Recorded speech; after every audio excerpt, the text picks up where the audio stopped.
Deputeti Armend Zemaj dyshohet se grushtoi një qytetar të premtë në sheshin Ibrahim Rugova në Prishtinë. Sipas versionit të mediave, gjithçka nisi kur qytetari akuzoi për gënjeshtra ligjvënësin e LDK-s gjatë kohës kur ai po jepte një intervistë për një medie. Në ndërkohë Zemaj në Facebook e pranoi rastin, i cili tha se erdhi pas provokimit.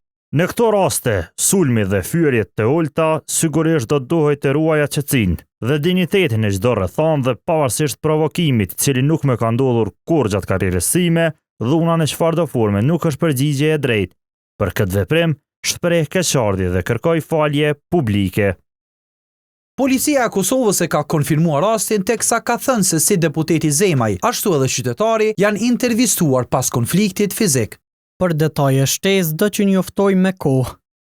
Deputeti i vetëvendosjes Mefail Bajqinovci e ka kritikuar LDK-n, duke quajtur agresive, kurse deputeti i LDK-s, Arben Gashi, ka thënë se dhuna nuk ka vend, teksa ka deklaruar se kolegi i tij Zemaj mbetet i palëkundur. Shënjestër.net